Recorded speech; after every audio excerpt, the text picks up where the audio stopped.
Bismillahirrahmanirrahim. Allahumma sholli ala sayyidina Muhammad wa ala ali sayyidina Muhammad walhamdulillahirabbil alamin.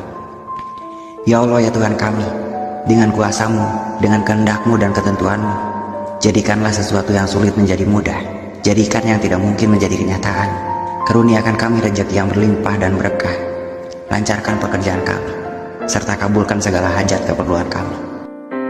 Amin.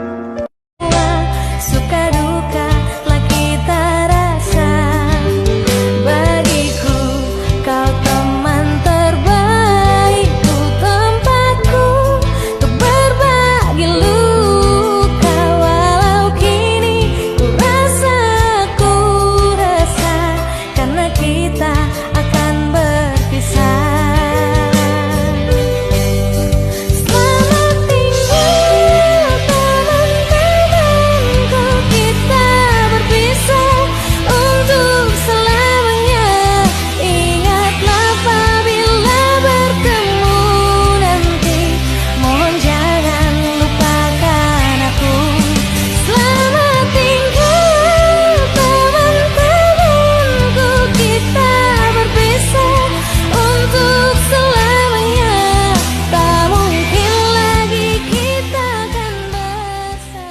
Berkendara di jalan yang sulit dan berbatu mengajarkan kita tentang kehidupan yang dipenuhi ketidakpastian. Dalam setiap goncangan dan tantangan di jalur yang sulit, kita diingatkan bahwa hidup tidak selalu berjalan mulus. Rintangan tersebut melambangkan tantangan yang mungkin kita hadapi dalam perjalanan hidup.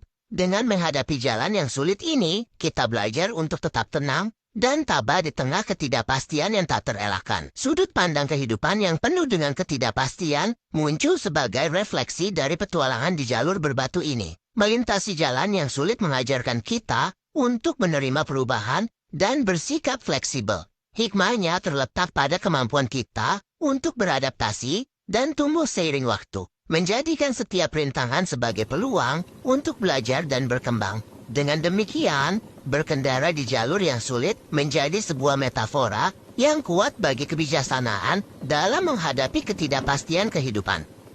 Ada hadis Nabi Muhammad yang akan selalu saya ingat dalam urusan membangun surga dalam rumah tangga. Kata Nabi Muhammad, perhatikan betul bagaimana perlakuanmu kepada suamimu, sebab suamimu adalah jalan surga bagimu. Ketika kamu hormat padanya, ketika kamu menyayanginya, ketika kamu baik dalam memperlakukan dia, itu adalah jalan surga bagimu. Namun, sebaliknya, itu juga bisa menjadi jalan neraka bagimu ketika kamu menyia-nyiakan dia, ketika kamu tidak hormat padanya, ketika kamu tidak menganggapnya sebagai seseorang. Jaga telinga suamimu. Jangan biarkan dia mendengar darimu kecuali kalimat-kalimat yang baik. Sering-seringlah minta maaf, sering-seringlah berterima kasih, dan sering-seringlah memuji. Semoga dengan menjalankan petunjuk Rasulullah ini, rumah tangga kita akan selalu dihiasi dengan kebahagiaan dan kedamaian.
Jangan berteman kembali dengan dia yang pernah menusukmu dari belakang.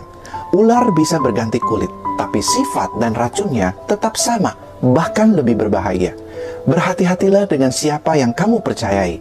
Pengkhianatan selalu datang dari orang yang kamu percayai. Menusuk tubuh itu bisa sembuh, tetapi melukai hati yang terluka, itu berlangsung seumur hidup. Luka yang kamu buat dengan menusuk temanmu dari belakang adalah luka yang tidak akan pernah bisa hilang. Sekeras apapun kamu berusaha menghapusnya. Ketika kamu menusuk dari belakang, kamu harus siap jika suatu saat ada orang yang juga menusukmu dari belakang. Bahkan lebih keras, lebih kuat, dan lebih dalam. Menurut Nabi Muhammad, ada 3 tanda orang munafik itu. Pertama, ketika dia berbicara, dia berbohong. Kedua, ketika dia berjanji, dia melanggar. Dan ketiga, ketika dia dipercaya, dia mengkhianati kepercayaannya. Yakinlah bahwa dia yang pernah mengkhianatimu akan mengkhianatimu lagi. Ini habitat mereka, di alam mereka. Karena manusia nggak tinggal di sini, ya betul mereka tinggal di sini. Dan kebanyakan jin yang muslim. Ya. Nggak perlu kita usik, nggak perlu kita ganggu juga. Dan nggak perlu diagung-agungkan. Ya. Jangan dianggap mereka itu nanti meneror. Mereka nggak ngapa-ngapain. Kalaupun mereka menampakkan diri, bisa jadi memang jin yang usil, dia yang jahat, jin yang jahat, atau manusianya yang nggak menjaga adab-adab ketika keluar rumah, apalagi adab ketika naik gunung. Guru saya bilang bahwa ada satu amalan yang lebih hebat dari mati syahid, lebih hebat dari jihad, lebih hebat dari haji mabrur, lebih hebat dari puasa sunnah, lebih hebat dari membangun rumah Allah. Apa amalan itu? Ridho. Ridho menerima takdir Allah dan selalu menjaga prasangka baik kita pada Allah. Kenapa harus menggerutu saat harap tak jadi nyata? Saat kita yakin apapun dari Allah baik untuk kita.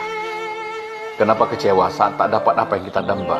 Saat kita percaya bahwa setiap ketetapannya pasti terbaik buat hambanya. Bukankah tak ada yang lebih menyayangi kita kawan-kawan seperti Allah menyayangi hambanya? Saat Anda ridho, maka hatimu akan dipenuhi oleh rasa lapang, tenang dan tentram. Semoga menginspirasi. Assalamualaikum warahmatullahi wabarakatuh. Saat kita menzalimi orang lain, mau dia memaafkan atau enggak, yang penting aku udah minta maaf. Apakah urusan selesai? Tidak kawan-kawan, belum selesai urusan. Dengan Allah bisa jadi selesai, tapi urusan kita dengan dia tidak selesai sampai dia benar-benar ridho. Bertahun-tahun Anda menyakitinya dan engkau hanya minta maaf sekali saja. Aku minta maaf ya, kalau dimaafkan silakan, kalau enggak apa-apa. Yang penting urusanku udah selesai. Adil enggak? Kayak gitu nggak bisa. Urusanmu dengan dia bisa selesai ketika ia benar-benar ridho dengan perlakuanmu. Yang pertama, dia punya doa yang pasti Allah kabulkan. Ketika dia terzolimi, walaupun doanya itu doa yang buruk. Itu di surah An-Nisa ayat 148 dijelaskan. Allah tidak menyukai doa-doa yang buruk, kecuali yang diucapkan oleh orang yang terzolimi. Hati-hati, dia punya doa yang langsung Allah kabulkan. Kedua, ia punya keuntungan di akhirat. Kalau dia simpan itu sampai di akhirat. Orang-orang yang terzolimi akan mengambil pahala orang-orang yang menzoliminya. Bisa jadi sampai habis. Ketika sudah habis, orang yang terzolimi ini akan mentransfer dosanya ke orang yang menzoliminya. Ya kawan-kawan, kalau hari ini Anda sedang dizolimi, jangan berkecil hati. Karena ada 2 keuntungan yang sedang menanti. Dan wahai bagimu yang senang menzolimi orang lain, jangan jadi orang yang merugi di akhirat nanti. Semoga menginspirasi. Assalamualaikum warahmatullahi wabarakatuh.